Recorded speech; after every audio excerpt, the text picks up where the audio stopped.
Salut mes amis, aujourd'hui on va travailler ensemble une nouvelle leçon, quotient et rapport. Objectif, chercher le quotient de deux nombres positifs, déterminer une valeur approchée du quotient de deux nombres et déterminer le rapport de deux grandeurs. Définition. A et B sont deux nombres avec B non nuls, ça veut dire B différent de 0. L'écriture A sur B qui se lit A sur B s'appelle le quotient de A par B. La valeur de A sur B s'obtient en divisant A par B. Exemple, 3 sur 5, 1,2 sur 8, 2 sur 3,5, 0,32 sur 0,96 sont des quotients. La valeur de 3 sur 5 est égale à 3 divisé par 5, c'est 0,6. Et la valeur de 2 sur 3,5 est égale à 2 divisé par 3,5, c'est 0,8571. Si la division d'un nombre A par B, B est un nombre non nul, s'arrête, le quotient est dit quotient exact décimal. Exemple, effectue la division de 13 par 2. On pose cette opération. 13 divisé par 2 est égal à combien? C'est 6. 2 fois 6 est égal à 12. Donc on retranche 12. 13 moins 12 est égal à 1. Pour compléter cette division, on place une virgule au quotient et un 0 au reste. Et on divise maintenant 10 par 2. 10 divisé par 2 est égal à combien? C'est 5. 2 fois 5, 10. Donc on retranche 10. Et 10 moins 10 est égal à 0. Cette division s'arrête et le quotient, ça veut dire la réponse de la division, est dit quotient exact décimal. Si la division d'un nombre A par B, avec B non nul, différent de 0, ne s'arrête pas, le quotient est dit quotient non exact et non décimal. Exemple, effectue la division de 13 par 3. On pose l'opération 13 divisé par 3 est égal à combien? C'est 4. 4 fois 3 est égal à 12. On retranche 12. 13 moins 12 est égal à 1. Pour compléter la division, on place une virgule au quotient et un 0 au reste. Et on divise 10 par 3. 10 divisé par 3 est égal à combien? C'est 3. Et 3 fois 3 est égal à 9, donc on retranche 9. Et 10 moins 9 est égal à 1. Pour compléter cette division, on peut ajouter un autre 0 au reste. Et on divise maintenant 10 par 3. C'est 3. 3 fois 3 est égal à 9, on retranche 9. 10 moins 9 est égal à 1. Donc, cette division ne se termine pas, ne s'arrête pas. Donc, le quotient est dit quotient non exact et non décimal. Diviser de décimaux. Quand le diviseur, ça veut dire le deuxième terme de la division, n'est pas un entier, ça veut dire possède une virgule, on multiplie le diviseur par une puissance de 10, ça veut dire par 10, par 100 ou bien par 1000 pour obtenir un entier. De ce fait, on multiplie le dividende, ça veut dire le premier terme, par cette même puissance de 10. Exemple, 125,65 divisé par 2,6. Au deuxième terme, ça veut dire au diviseur, il y a un seul chiffre après la virgule, donc on le multiplie par 10 pour obtenir un entier naturel. Par suite, on multiplie le dividende, ça veut dire le premier terme, par le même nombre 10. Et on obtient 1256,5 divisé par 26. On pose cette opération. On commence à diviser 125 par 26. 125 divisé par 26 est égal à 4. 4 fois 26 est égal à 104. On retranche 125 moins 104, on obtient 21. On abaisse maintenant le 6. Et on divise 216 par 26. C'est 8. 8 fois 26 est égal à 208. On retranche 216 moins 208, c'est 8. Pour compléter la division, on place la virgule au quotient et on abaisse le 5. C'est 85 divisé par 26 est égal à combien? C'est 3. 3 fois 26 est égal à 78. On retranche maintenant 85 moins 78 et on obtient 7.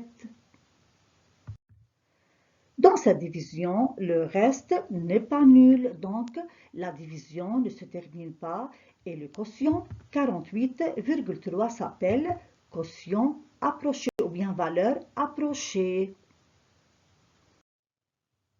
Dans cette partie, nous allons voir comment calculer la valeur approchée d'un quotient, ça veut dire d'une division à l'unité, au dixième, au centième et au millième.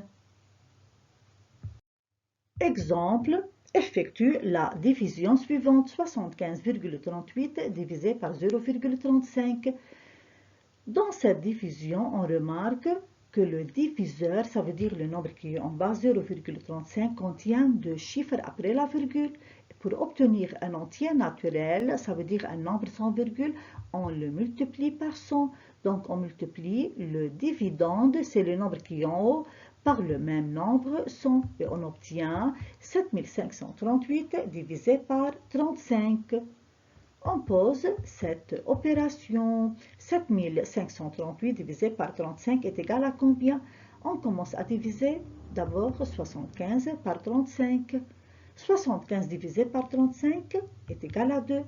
2 fois 35, c'est 70. On retranche et on obtient 5. On abaisse maintenant le 3. On a 53. On divise 53 par 35. 53 divisé par 35 est égal à 1. 1 fois 35, c'est 35. On retranche et on obtient 18. On abaisse maintenant le 8. Et on divise 188 par 35. 188 divisé par 35 est égal à 5. 5 fois 35, c'est 175. On retranche et on obtient 13. Donc, 7538 divisé par 35 est égal à 215 et reste 13. Donc, 215 est la valeur approchée à l'unité près par défaut. C'est la réponse de la division. Et la valeur approchée à l'unité près par excès est 216. C'est le résultat précédent, 215 plus 1. Pour compléter sa division, on place une virgule au quotient et un 0 au reste. Et on divise 130 par 35. 130 divisé par 35 est égal à 3. 3 fois 35 est égal à 105. On retranche et on obtient 25. Donc, la valeur approchée au dixième près, ça veut dire au premier chiffre après la virgule, par défaut, et le résultat obtenu, c'est 215,3. Et par excès, c'est 215,4. On ajoute un dixième à la réponse précédente. Pour compléter sa division, on ajoute encore un 0 au reste. Et on divise maintenant 250 par 35. 250 divisé par 35, c'est 7. 7 fois 35 est égal à 245. On retranche 250 moins 245, on obtient 5. Et la valeur approchée au centième près, ça veut dire au deuxième chiffre après la virgule, par défaut, est le quotient de la division obtenue, c'est 215,37. Et par excès, c'est 215,38 en ajoutant un centième au quotient précédent. Comment vérifier l'égalité des quotients? Exemple, vérifier que les deux quotients 4 sur 9 et 24 sur 54 sont égaux. Dans ce cas, on peut simplifier le deuxième quotient 24 sur 54. Les deux termes de ce quotient sont divisibles par 6, donc on divise le dividende et le diviseur par le même nombre 6, on obtient 4 sur 9, d'où l'égalité de ces deux quotients. Deuxième exemple, comparer les deux quotients 2,25 sur 2,75 et 225 sur 275. On prend le premier quotient et on multiplie les deux termes par 100 et on obtient 225 sur 275, d'où l'égalité de ces deux quotients. Donc, on ne change pas la valeur d'un rapport ou d'une fraction en multipliant ou bien en divisant ces deux termes par le même nombre. Égalité des produits en croix. C'est une autre façon pour vérifier l'égalité de deux quotients. Exemple, vérifier que les deux quotients 4 sur 9 et 24 sur 54 sont égaux. On multiplie 4 par 54, puis 9 par 24. 4 fois 54 est égal à 216 et 9 fois 24 est égal à 216, d'où l'égalité de ces deux quotients. Merci mes amis et à bientôt.